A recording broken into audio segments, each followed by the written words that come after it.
And we are live back on the Lakers Fast Break podcast. I am your host for this evening, Sean Grice, aka the Magic Man. I'm joined along our collaborator and contributor to Lakers Fast Break, Mr. Joe Soro, and our special guest today, the new managing site editor of Peach Hoops, Wes Morton. Wes, thank you for joining the program.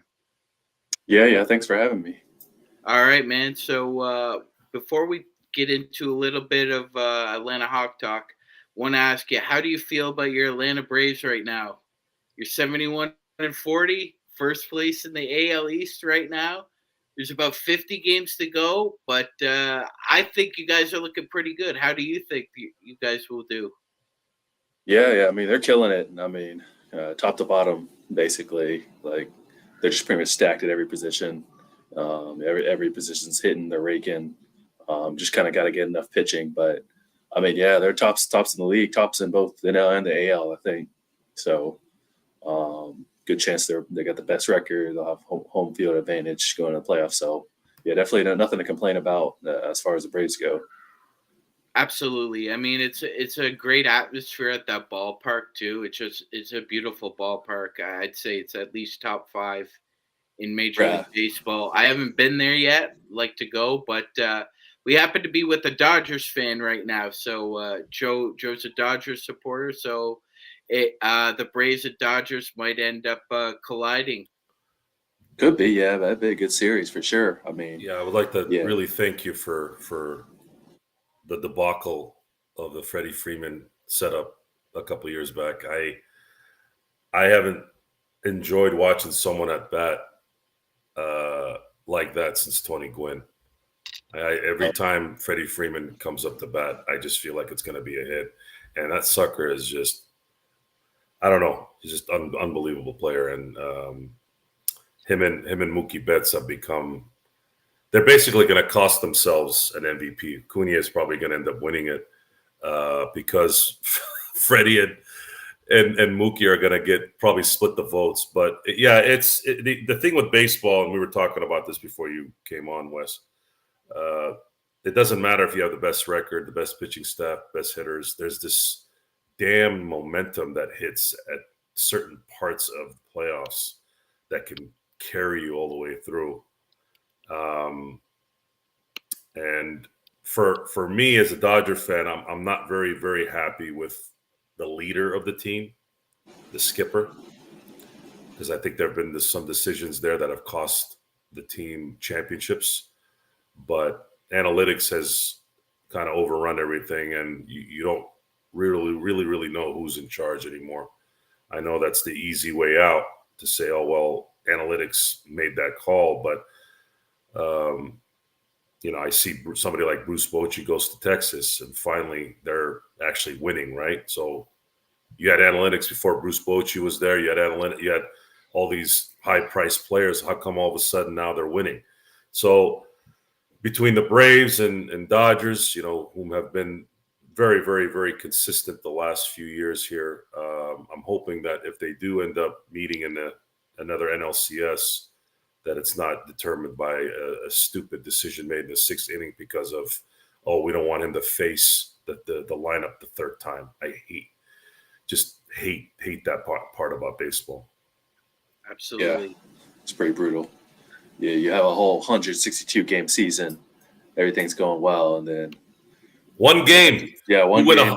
The burner, and I swore off the regular season this year. I've watched a good amount, but nothing like last year. I think I watched, if I had to guess, I watched 108 of those wins. I'm almost all the way through out of the 111, right? And I was invested. I'm like, this is the year they dominate. They go all the way and dominate.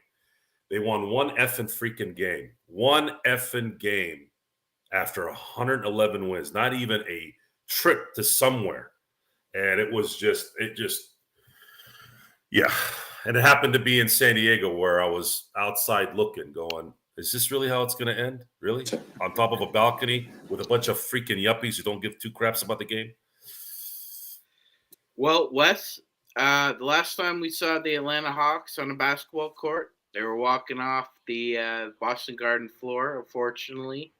Lost in 6 games to the Celtics. Won a play-in game against the eventual Eastern Conference champion Miami Heat.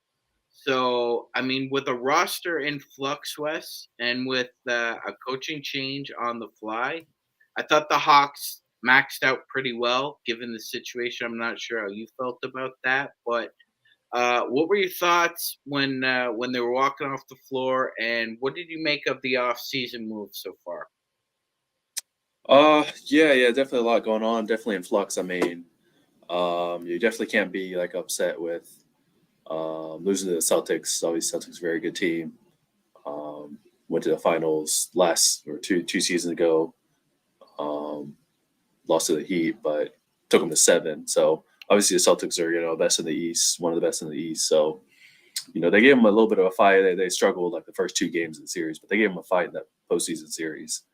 But yeah, as you said, it was definitely a lot was going on. They fired Coach Nate McMillan. It was late in February, and brought in Quinn Snyder. So it's pretty unusual for you to like usually when a team does that, they're probably already like out of the playoffs. Like you fire a coach midseason, it's for the most part you're basically like, okay, season's over. We're going to the lottery. But the Hawks were still like they were in there in the 9th, 10th spot in the East basically all season. Snyder came in. They made a couple like minor moves at the trade deadline, but he was basically there, and then all the assistant coaches from before stayed on, so they kind of just sort of kept it going. Obviously kind of did what they did. So this offseason, they got all new assistant coaches. I think obviously, so Snyder basically has a lot of say as far as he's basically like, he doesn't have an official front office title, but they've given him like say over the roster. So he definitely, you hear the Hawks are in a ton of rumors right now. They're rumored to try to look for Pascal Siakam, try to look for a couple other players. They ended up trading John Collins, of course, to Utah. That was more of a financial thing because they were well into the tax. But what Snyder wants to do is like almost sort of start to create like a team like he had in Utah. Those Utah teams were pretty good. They couldn't really get over the hump. They had, Donovan Mitchell, Rudy Gobert. They couldn't really get over the playoff hump, but they kind of want something like that. I think he sees Trey Young as kind of like a Donovan Mitchell, and then try to get some, forwards. So Ship Collins out. He's really looking at Pascal Siakam, considering to trade, some of the young guys, some of the draft picks, see if we can get them, even if it's just for one season, and then we'll see after that. But yeah, definitely they're trying to shake things up. They've been stuck for the past 2 seasons, right at the, 7 seed, 8 seed. So they're trying to shake things up, get another kind of star player with Trey Young and DeJounte Murray. And, we'll see what happens. They're still in the rumors, there's still a long season, still a long off season. And, anything could really happen at this point. Yeah, absolutely, absolutely, and that was a great point. I was going to ask you more in depth about that, about Quinn's obvious influence over the roster, because I was looking at their front office, right, and you've got Landry Fields, you've got Kyle Korver, and you've got the owner Tony Wrestler's son Nick Wrestler making decisions, right, and Right. so now Quinn Snyder, who is like hands down one of the most respected coaches by players and the league, Wes, is having some serious influence on the roster. I think that should give Hawks fans a little bit of confidence there. He built a really good squad in Utah. He understands the X's and O's better than just about anybody, excluding maybe Spo and if you want to put Will Hardy in there. But he decided that John Collins was going to sit on the bench and Jalen Johnson was going to play. So obviously he put his foot down right away when he came in. Do you happen to see like an actual kind of a vacuum of stability that he brings to the squad, at least on the surface?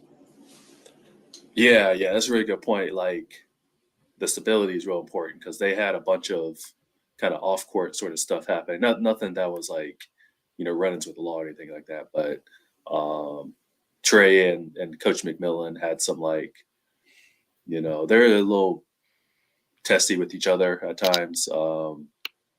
McMillan ended up actually benching Trey one time because of like a disagreement at practice, and so stuff like that is like, obviously you need to get along with the star player on the team. So that's one part of it, and then the other part you brought up. So the ownership, Tony Ressler is the majority owner, and then his son is actually has a position in the front office. So he's kind of involved as far as talking to other teams, looking for trades and things of that nature. But he's a young guy. Early on, there was kind of like people around the NBA were like, what is this, 28-year-old, son of the owner kind of doing? And trade talks, it was all like, seems kind of dysfunctional. So with Quinn Snyder coming in, and like I said, they kind of gave him a little bit of an unofficial position as far as being able to shape the roster. That stability. Like Snyder's, like you said, smart guy. Not only does he know the X's and O's, he knows like talent around the NBA. He's got a good eye for talent. I know Utah kind of found some people kind of out of nowhere, like Joe Ingles kind of came out of nowhere. I think he came from Australia, but he was a pretty good player. Bojan Bogdanovic, some guys like that. So he's got an eye for like guys that are under the radar. So that's kind of what they're looking for. So having Snyder there, and then the stability, the ability to get along with the star players like Trey Young, is definitely something they need. And so it seems like things are a lot more calm now. The other thing, you brought up Kyle Korver, who had been a former player. He's now the assistant general manager. The previous president ended up stepping down because he had some disagreements with ownership. Travis Schlenk, who's now in Washington's front office. So Landry Fields ended up taking over as GM. So that's, it's sort of like, you think that stuff's in the rearview mirror. You think that's behind you. So having this front office in place, having the coaching staff in place should definitely provide stability going into next season, and have like, less dysfunction, get out there in the media and all that. So. Absolutely. One thing I wanted to ask you before I bring on Joe Soro, Wes, is so we've recently seen the Denver Nuggets hoist the NBA trophy, the Larry O'Brien, and I've also seen a Philadelphia 76ers team with Allen Iverson make an NBA Finals. The reason I bring those two examples up is because we have seen now, time and time again, that an NBA team is very capable of hiding a very talented yet flawed defensive player in their scheme and is able to get to a finals or win. Sixers did it with AI, and the Nuggets have found a way to do it with Jokic. I really like DJ Murray beside Trey Young. Wes, he's been, I think he's been top 10 in steals in the NBA the last 3 years, so he might lead the league again. I think they're fine together. I think problem with the Hawks is finding the right big. I love Clint Capella. I think he brings a lot of hustle and energy. I just think Trey needs a certain different kind of big, especially in the pick and roll and especially defensively, than what Capella's given you. So given that little wrinkle, do you have confidence that Atlanta can maybe find that guy in the front court to complement Trey and DJ defensively? Yeah. I'm glad you brought that up. So the interesting thing is they might already have him. So the backup center, Onyeka Okongwu, Yes, very, very talented player. I've called him this season the best backup center in the league. I think he is, as Mm. far as like when you look at his numbers on a per minute basis. Like, he's playing behind. He played behind Clint Capella basically the first 3 years in the league, but he was the 6th overall pick in 2020. One and done at a USC. Like, great athlete. A lot of people compared him to Bam Adebayo. He's not quite that or whatever. Like, I'm not saying that, but like he's got the same style as far as he's 6'8", 6'9", super athletic, can like jump out. He can literally jump out on forwards, on wings, and defend them. Blocks a lot of shots. Rebounds. His rebounds got it better and better every year. So I do think this is the offseason where the Hawks have been exploring. At least, like, if you look at the rumors, like, they've been exploring trying to move Clint Capella and then give that starter to Okongwu. I think that'll be like I said, that'll be like a better fit, because it's kind of where the NBA is going now. Like, you got these smaller centers, you got Bam, you got Draymond. Like, Okongwu can do that because he can guard the rim, he can guard the perimeter. So I think he would be like the kind of first guy you look at.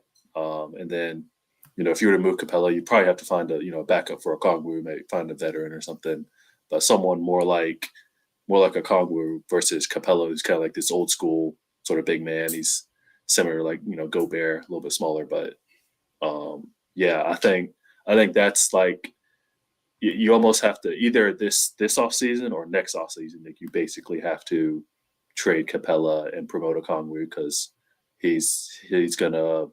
they're gonna have to extend him at that point. So that's probably the answer. And it just, I think, with more and more minutes with Trey Young and DeJounte Murray, like, if you give him starting minutes now, he'll kind of keep developing, and then he'll kind of be able to work out some of those things. And the sky's the limit with him. Like, the talent's like there. It's just he's getting 16, 18 minutes a game, so you just can't always see it. So I think that's the direction that Snyder wants to go in. So that's kind of if they can find a trade partner for Capella, I do think they'd pull the trigger this offseason. Absolutely. And Wes, living in Toronto, it would not surprise me at all if those two teams made a deal. I know the Hawks are very hot on Siakam, and he fits really well with what Snyder likes to do, especially defensively. I think he's more a defensive, versatile big for them that can really create mismatches, especially if you played a team like a Boston or like a Milwaukee. More like his dribble drive game is really underrated, especially for just being a big. But I would love that move if the Hawks actually came in and got Siakam. Joe, you have a question for Wes? I do. Curious to know how Trey Young is taking in Quinn Snyder. Is there some connection there already? How's that going to develop here this season? Yeah, there's been a little bit of connection. I mean, they had 20 games or so at the end of last season. The playoffs were on. So they've had that, and then this is almost like the start of a new season now. Like, it's almost like your first time with Snyder, because they're trying to do a little bit, tweak some things on offense and defense. So, but yeah, I mean, everything I've heard is Trey's getting along with Snyder. It's taking him in. Snyder, like I mentioned, he's had some good point guards. He's had Donovan Mitchell. He's got he kind of knows how to talk to them and get them to see the game and see the floor. And Trey's obviously got some of the best vision in the entire league, and one of the best passers in the entire league. So that part of it's not going to change. Like, they're going to try to still do what they do, to run a lot of pick and rolls and things. So but yeah, I mean, that relationship is really good based on everything I've heard. And especially when Trey talked about it, kind of did in the last season, they were doing exit interviews, but the difference between his relationship with Snyder versus the two coaches before him were Nate McMillan and Lloyd Pierce, and that relationship both kind of started out kind of well and didn't go as well. So I think with a little bit, Trey's kind of matured a little bit more. That, and then Quinn Snyder has a different approach as far as coaching. I think the two previous guys were a little bit more like my way or the highway sort of guys, whereas Snyder is very approachable. He's willing to be flexible. So I think that'll be really good. And he seems like he's getting input from Trey as well. I think that was what a lot of last season was. The end of last season was input from Trey and DeJounte about, this is what they see on the court and this is sort of the things they should be running. So yeah, I mean, I think the relationship is good, and I think it'll be even better kind of going into the first full season. Yeah, the Siakam noise right now would make sense. I think Atlanta was definitely probably the best spot for him, because it's got that interesting dynamic where him going to that team for the rumored packages. I think it was Hunter. Who was it? I think it was Hunter and the one I saw was Hunter, AJ Griffin, and Pitts. Yeah, AJ Griffin, and as far as their assets in terms of draft assets, I don't think they have a lot. So I don't know. Masai is a very Ainge-like GM. He's kind of a petulant type. Right. When he doesn't get what he wants, he just goes away. But Siakam is the kind of player and the kind of talent that definitely could make a difference for a team like Atlanta, considering the package they could send and actually not kill the team at the same time, which we're going to have to start understanding that these bigger contracts that are coming up, there's going to be even less trades for those guys in the future. That's why you're having issues with Damian Lillard and James Harden right now, is because no one's willing to. It's counterproductive. It becomes a lateral movement no matter what.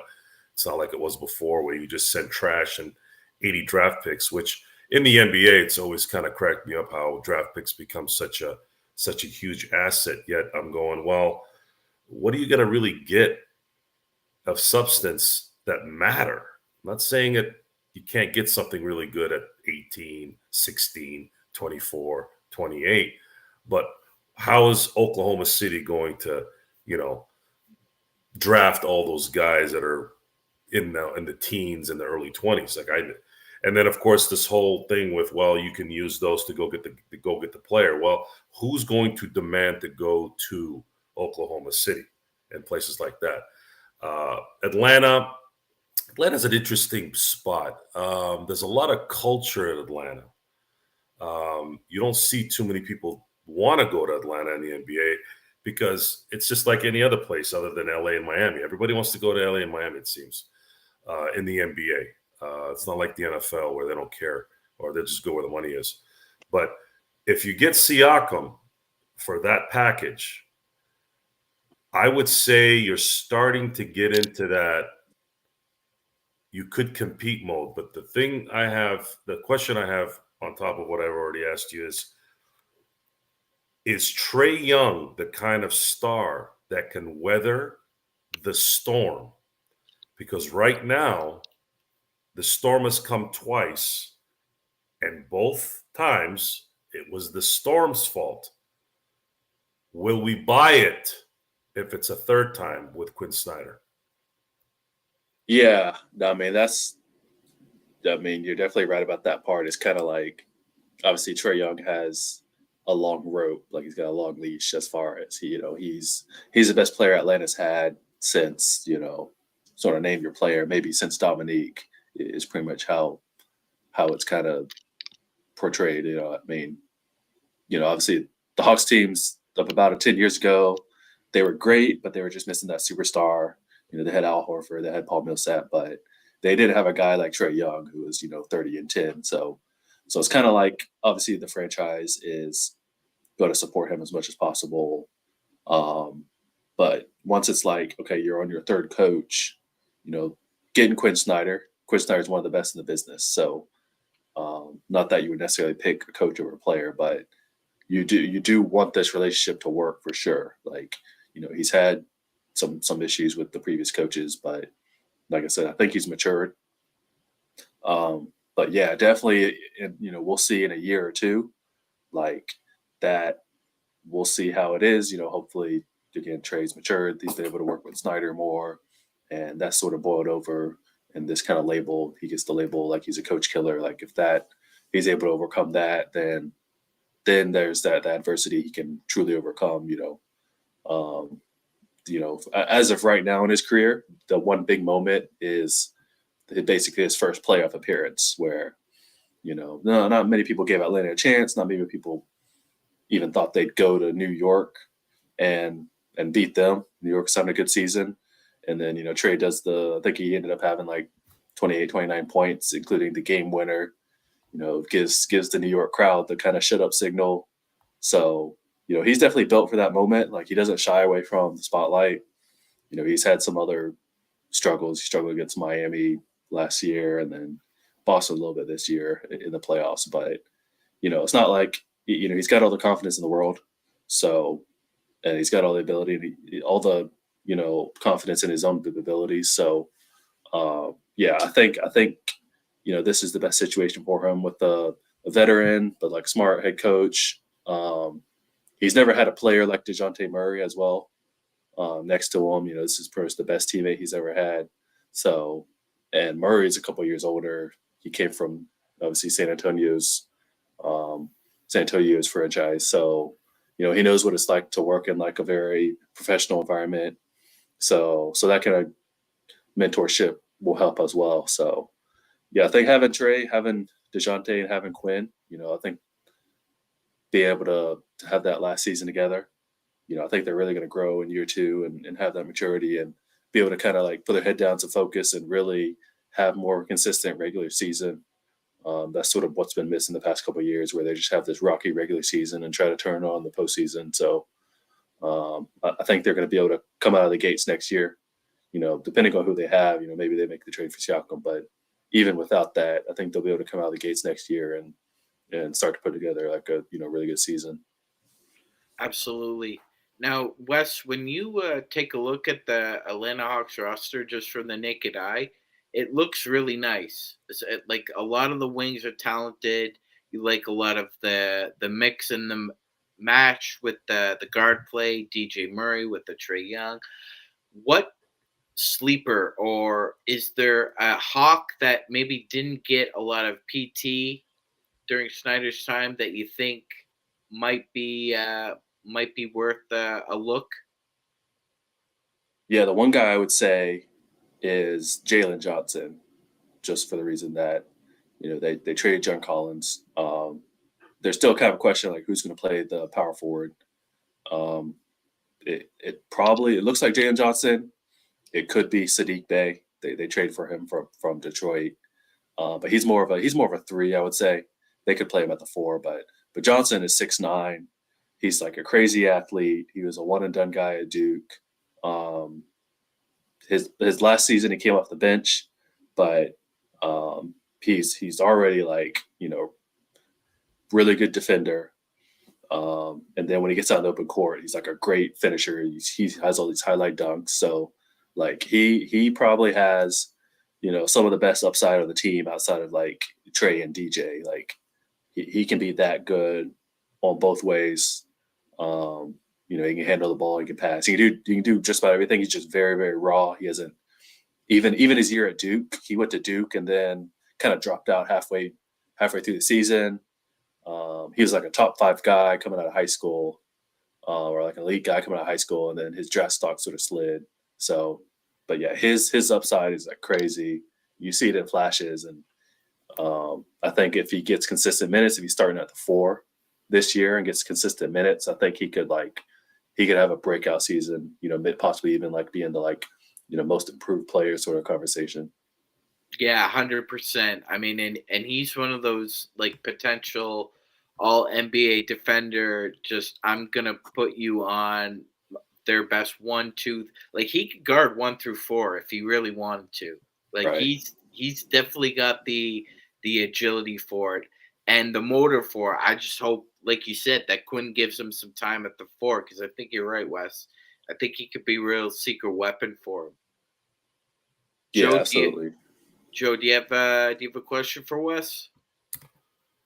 So let's talk prediction for the season. If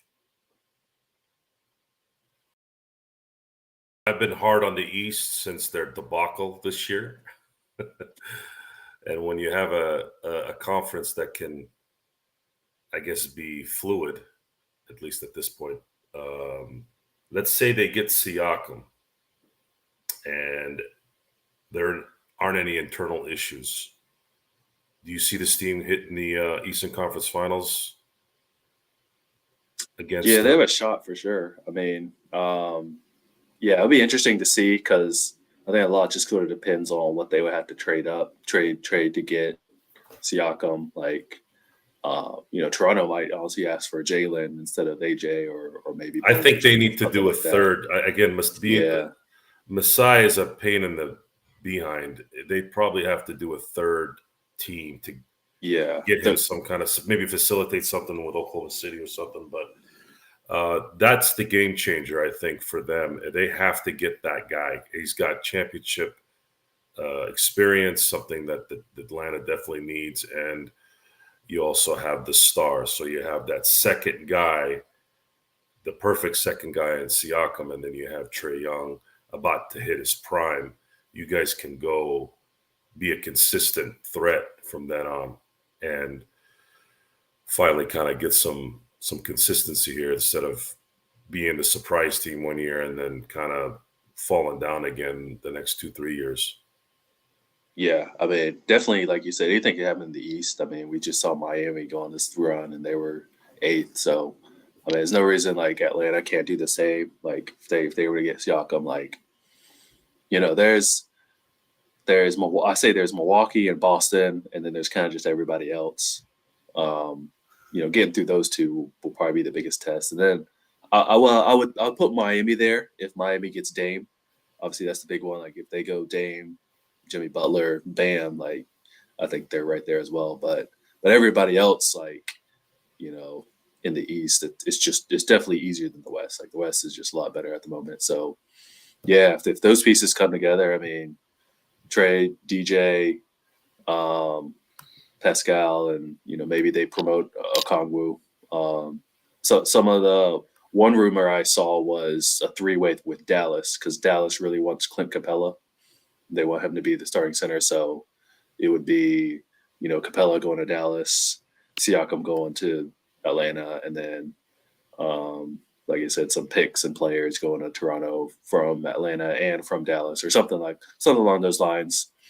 But I think if you have a lineup with Siakam and Okongwu and then DJ, Trey, and maybe AJ or DeAndre Hunter, like that is a very formidable lineup for sure in the East. And they have the whole season to play together. Like they could really turn it on and make that run. If like we saw Milwaukee went out in the first round last year. If someone stumbles, like they can make that run for sure.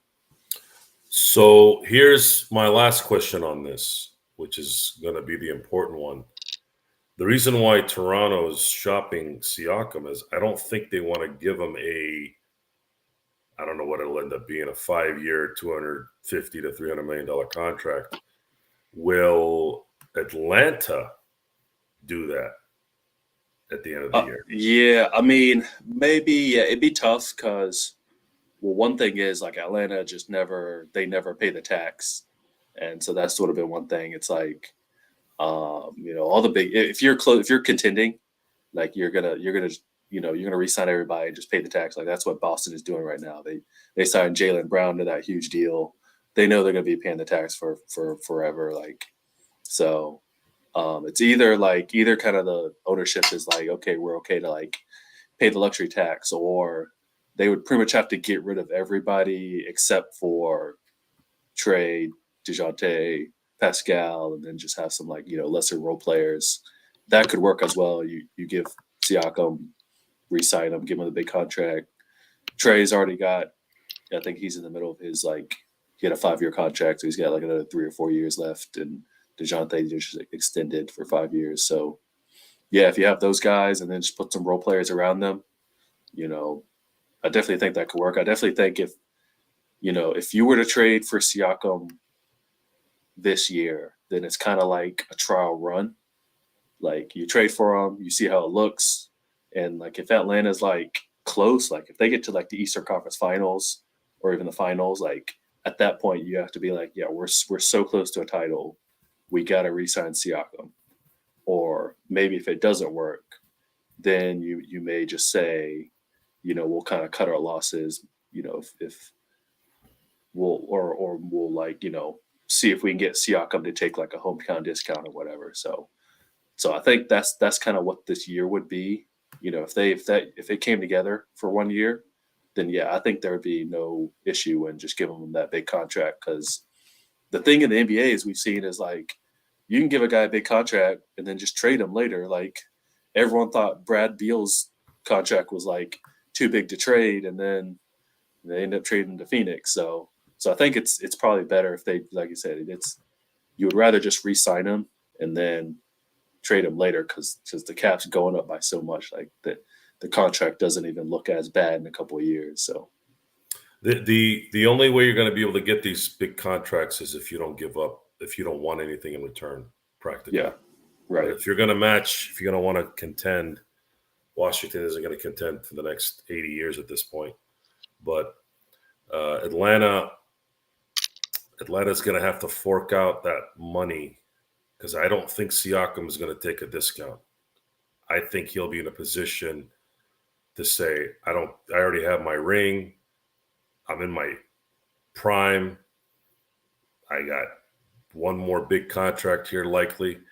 I think he's going to want to break the bank, and somebody's going to have to make that decision. But is Atlanta the type of place where the result will dictate the decision is the question. So if Atlanta gets to the finals with Siakam, does that now become, hey, we have something here, we can't risk breaking it up? Or I think Wes is I agree with Wes, Joe. I think if the Hawks picked up somebody like Siakam and they got to the Eastern Conference Finals, that would be enough of an indication for me to re-sign him. You think getting to the conference final is enough? I think so, because here's I'll say this, and I thought they made a mistake in 2021 when they did make the Eastern Conference Finals, and they thought they were a player away. And I think Wes would agree. I think Murray is a great player, but you probably gave up a little bit too more than what you really wanted to. Because I think at that point they kind of talked themselves into thinking they were a player away, and there were 2 or 3 players away. Depending on the way things shake out in the East, yeah, I think they could definitely only be a player away from making some noise, depending on how things go. I mean, there's a lot, like Wes was talking about, there's a lot of vulnerabilities in the East too. If Porzingis falls off a cliff with shooting, that's a problem for Boston. If he can't stay healthy, that's a problem. If Brook Lopez or Giannis has problems with their backs, which we know they have injury history with backs, it's not good for bigs, right? A team, I could see management talking themselves into it, Wes. I really could. Yeah, they've done, like you said, they've done this in the past. I mean, the DeJounte one was kind of true, where it was a year they went to the Eastern Conference Finals.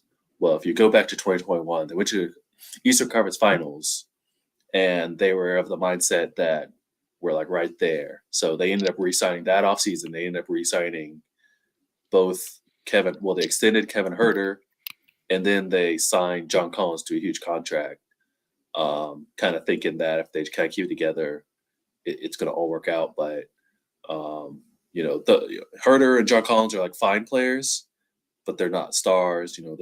They're role players. They play the role well.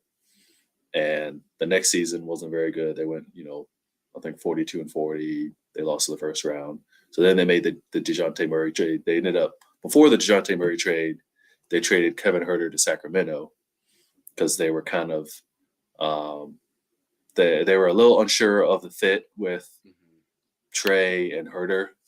I think it was mostly defense. The defense together just is not good enough. So that's why they went out and got DeJounte Murray, who's better defensively than Huerter. So, and obviously he kind of has that star like ability to. He can also run the point guard as well. So yeah, they definitely make moves based on kind of what they did last season, which is not really the best way to operate. But like I said, this is a fairly new ownership. Like they took over 2016. So in Atlanta, obviously Atlanta, the history of the franchise is they're always good but never great. You know, that was true in the Dominique days. That was true in the Joe Johnson days, Al Horford days. So, you know, this ownership's being real aggressive as far as trying to go out and get anybody they can get. You know, that's kind of why they're in the situation with they get up a lot of their first round picks, get all the picks, give up all the picks they can get the star players in, and maybe they go on this, you know, great run in the postseason just because, you know, Atlanta just, you know, hey, they don't have the success that the Lakers have. Like, so they're being real aggressive. Not all their moves are great moves, but you know what, on some level, it's like I'd rather them be aggressive. At least you're going for it, you're trying, you're not settling. Like I feel like, you know, say the Chicago Bulls just feel like they're settling every single year. Atlanta's at least going for it, whether or not it works out. So, you know, I can get behind them for that aggressiveness. So speaking of that, man, the great GM of the Atlanta Braves, Alex Anthopoulos, what you were talking about right there, Wes, about being aggressive. So he was aggressive in 2015 going after David Price and all those guys, right?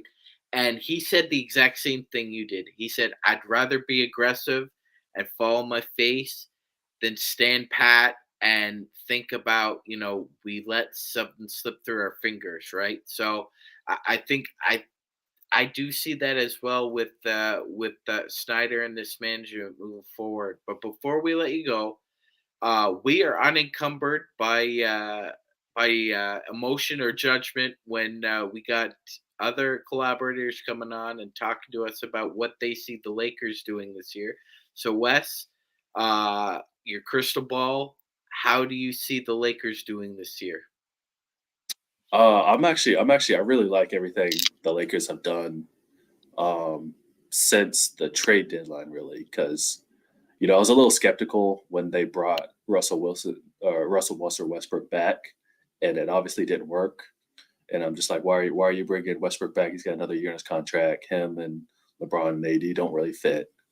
And so it's kind of like, obviously it didn't go very well the first half of the season, but I thought they did like a lot of good stuff at the trade deadline. Got rid of Westbrook, you know, got D'Lo, and then obviously Austin Reeves sort of broke out. They got what's his name, Hachimura from Washington. So they basically went from trying to have like 3 stars, and now they're 2-star players, and then a lot of good deep role players. Like, I think that's kind of what you need in today's NBA. Like, the sort of the super team era is over. Like, you don't really do the 3 stars thing anymore. You do, you know, 2 stars and role players that know their role, they fit, they shoot.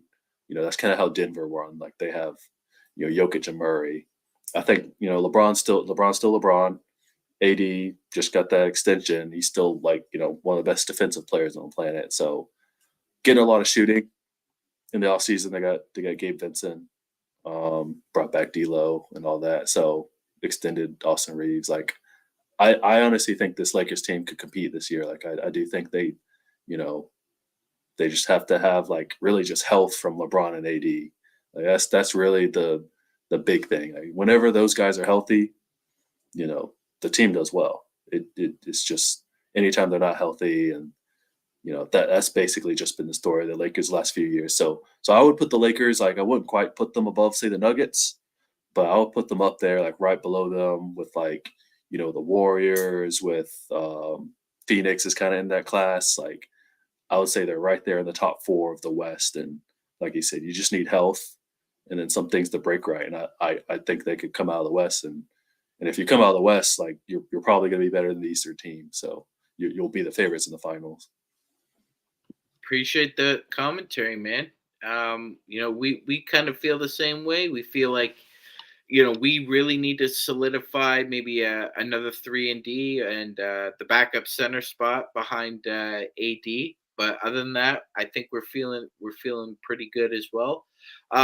Wes, we have a question from the audience. One of our members, Kurt, asks, Wes, would love to hear your thoughts on Cam Reddish, his performance in Atlanta, why he's moved around, and what do you see a role for him in Los Angeles?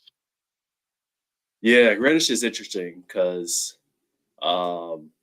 we drafted him 2019, and it was almost like, he came out of Duke. He was overshadowed by Zion and RJ Barrett. And so we're like, okay, like how did this guy fall to 10? Like we thought it'd be gone by now. Gone with the 10th overall pick. The weird thing is, like, it was almost like the success the Hawks had a couple of years later was like the worst thing for Cam Reddish personally, even though it was good for the Hawks. Like Reddish was injured, and then the Hawks kind of go on that run. They go on the postseason run. So he kind of got buried. And it was hard for him to find that role.